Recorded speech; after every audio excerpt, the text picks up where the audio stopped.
So education funding obviously has been a hot button issue here in New Hampshire. It is not stopping in 2024. We're still having all sorts of discussions around public school funding, education freedom accounts.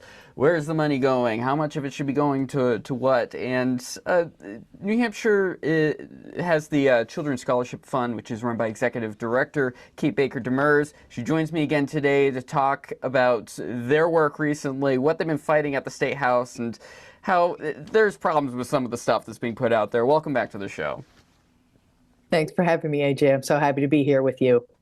All right, so I wanted to invite you on when I checked out your op-ed that you wrote over at nhjournal.com. I'm going to put links to everything we talk about here in the episode description. Please give it a full read. She does a great breakdown on it. This is my little attempt to signal boost what she's got going on over there. I'm a huge fan of the Education Freedom Account. I've made no bones about it. I think it's a great program to kind of allow families to have choices. I mean, can you give the 30-second pitch for what the EFA program is? Absolutely, AJ. So I will tell you, just for a little bit of background for everybody, we started running the scholarship program part of our organization in 2013. The state passed a law where we could accept donations for scholarships, and people that donate, businesses and individuals, to get a tax credit. So we've been doing that, again, since 2013. And then you'll remember what happened in 2020, right? The pandemic hit. So at that time, we had about 600 kids in our scholarship tax credit program that were getting scholarships from us. Usually in any normal year, our wait list would be like 30 kids. Well, that year, when everything was closed, our wait list was about 800 kids.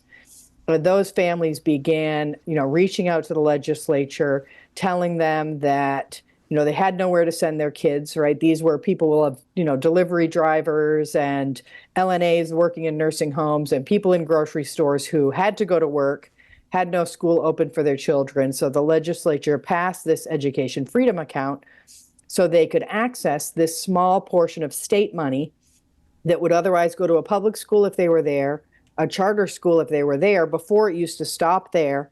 Now it can go into their education freedom account, and they can direct it to the education providers of their choice. In essence, everyone thinks this is a good idea, right? To your point, AJ, when you think about it, you think that makes perfect sense, right? A family should be able to access their little bit of state education funding. Now, mind you, most of education funding in New Hampshire is local, right? You'll see that in your local property tax. All that money stays local in your town that you pay in your property tax. This is additional money that would come from the state down to your town if you were enrolled there. If you were into a different town, it would move to that different town. So now that's the money that goes into the education freedom account. So most people think that that makes sense. I know all the families in our program, they aren't Republicans or Democrats, right? They're just regular humans who think that makes sense. The only debate really is in the legislature, where they're continually fighting about money, right? And allowing that money to go to parents or not. And so that does create kind of the polarization of the program, which I think is what you were seeing when I was writing my op-ed in New Hampshire Journal. There was a legislator in the State House that called our program a black box. And I had to laugh because we actually have won awards for our transparency and accountability and how we're running the program and how much information we put out there, the reports on the Department of Education website, our audit on our website. And so I just couldn't let it stand. Usually I'm kind of like a golden retriever. I just love helping families, and I keep doing that over and over again. But sometimes something that someone says is so egregious, I feel like I have to address it. And so, yes, I did write that op-ed in New Hampshire Journal specifically, and included all the links to where you can find all of the data on the internet and public. I mean, we run the program. We are a traditional charity, Children's Scholarship Fund. Remember, I told you we were already running that scholarship program in New Hampshire. And now we also run the Education Freedom Account. And so we already do an annual audit, and our audit is posted on our website. And it's a program audit where they check to be sure that we are running all the programs based on the laws that govern them and our internal policies. And we got a beautiful audit with no concerns and no errors. And so it was astonishing to me that someone in the legislature would say that when it's clearly posted on our website. Yeah, So like yes, it was me and my it was kind of like a poke in the eye considering we win awards for transparency, and so I had to write that. and we've been hearing for years from Democrats, this program's a waste of money. It's being squandered on such and such. They have nothing. They keep saying these most general examples. They're upset at it's some of the money's going to religious schools or something like that. And that seems like the most they can honestly say that is the problem with where the money's actually going. The money, this is the inherent thing. The money should follow the kid. If the kid is not taking advantage of certain programs, it should go to something that's actually going to be useful for that family. And when, as you said, we're strictly talking about the state funds that always follow that if there is a kid in the program, we're forcing it to actually go in that direction. If the money is like it would be similar to like all of a sudden there's less kids going to school. Yeah, that money wouldn't go there. It's like this is actually making it be accountable to the public school program that they're getting the money for the kids that are actually going to be there. And there are no red flags except for the fact they hate the program, it seems like. Well, yeah, it's just again only controversial in the legislature, right? So when you're in your normal everyday, PTA or Rotary Club or everyone thinks it of course makes sense. I mean, it's 2024 in America, right? In one of the wealthiest states on the planet, right? So I mean, it's totally reasonable that we would allow this small piece of state funding to go where the family directs it into the education provider that they direct it. I think, though, it is a change for everyone, right, yeah. AJ? I mean, think about it. We're giving the family the grant. It's in a digital wallet. Okay, the digital wallet is monitored and restricted use. And that's technology that it could be difficult for someone to understand. So we'll give them the benefit of the doubt for a minute that maybe there are people that don't know that the money, it goes into a digital wallet. The digital wallet is monitored. And then after the use of that money in the digital wallet, then the reports are posted on the Department of Education's website. So you can go there and see what people used the money for. And I think that, again, in New Hampshire, we trust parents, right? We know that will make the right decisions for their kids. And that's also a different concept that they're still learning and fighting about in the legislature, like whether or not, the people in the legislature really want to trust parents or not, right? And there is a lot of accountability in this, such that even some people don't participate because they say there's too much accountability. So it's almost like you can't win, AJ, right? Yeah. Somebody's going to say it's too strict and someone else is going to say it's not strict enough. And that's just the nature of running any kind of program. I mean, for me, it's really about the kids getting the assistance that they need. I know some families have switched to what looks like educating their children at home with an education freedom account.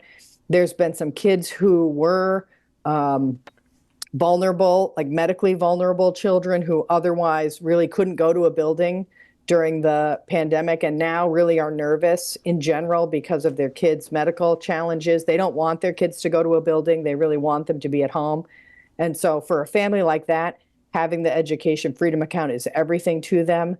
We still hear from kids that are bullied and need to go to a different building entirely. And if you're a bullied child and you need an education freedom account to go to a different building, kind of no matter what your income is, right? Every kid that needs to go to a different building because of their safety should obviously have that money follow them. And so there's so many examples, families of special needs kids that are not satisfied with the services that they get, take their IEP and then use the education freedom account to buy services from their therapies and providers. I mean, those kinds of things just make good sense. And so I agree that having this tiny state money follow the child makes good sense. And it may just take everyone a little bit longer to really understand. Or again, if somebody doesn't agree with it, they're just never going to go to our website or the Department of Education's website and read the reports.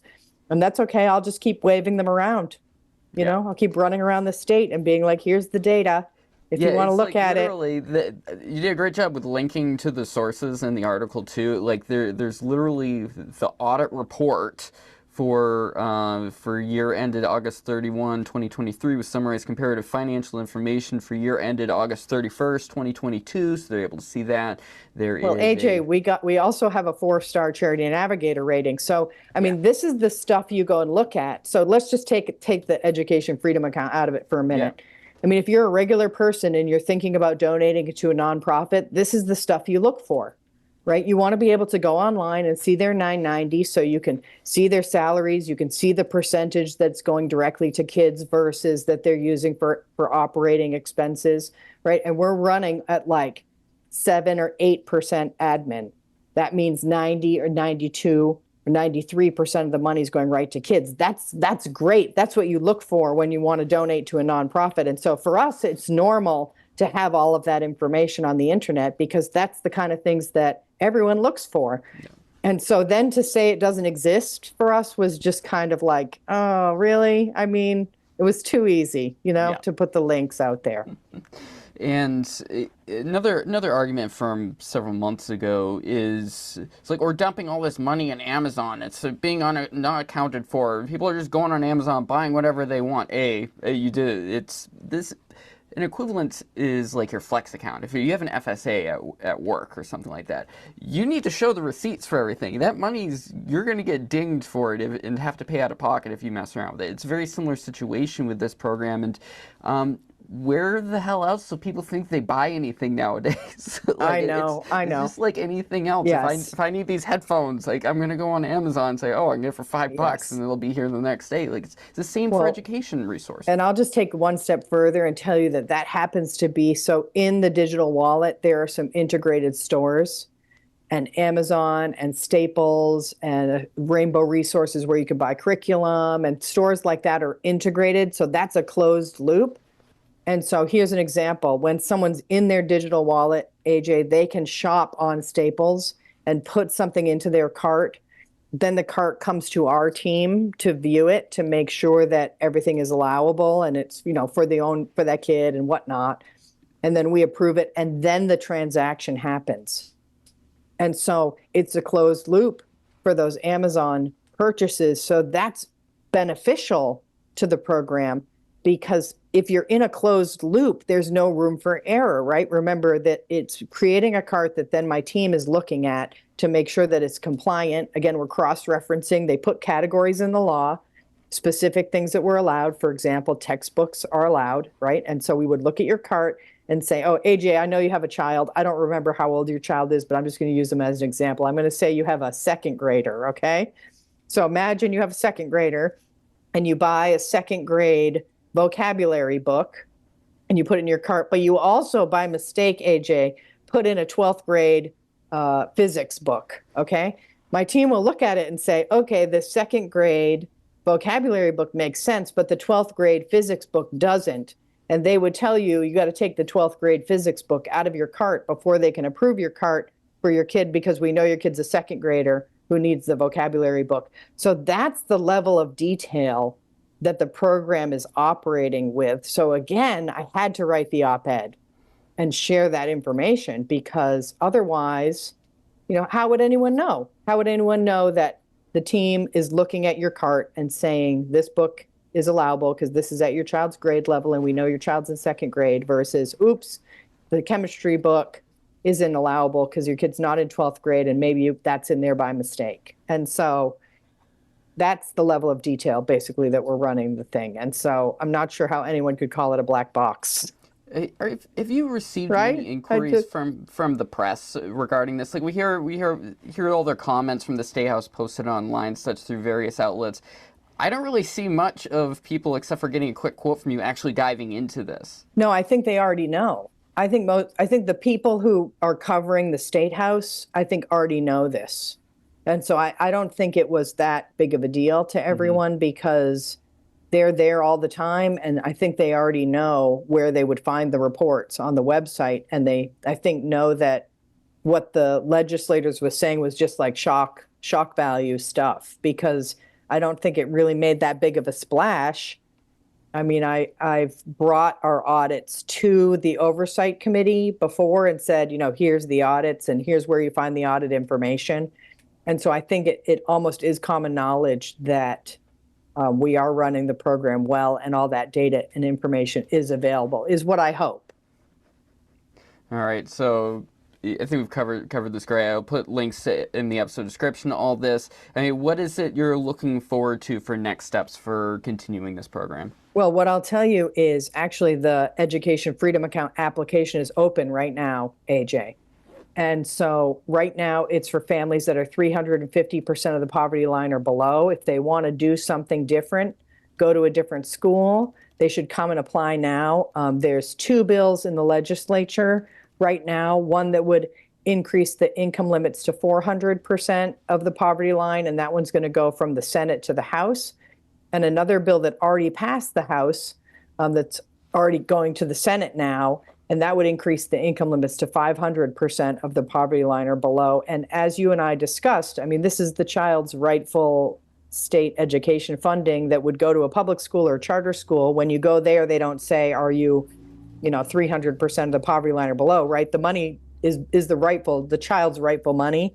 And so I'm hopeful that the legislature will continue just increasing those income limits so that more families can have access to their child's education funding to do the thing that helps their child to thrive.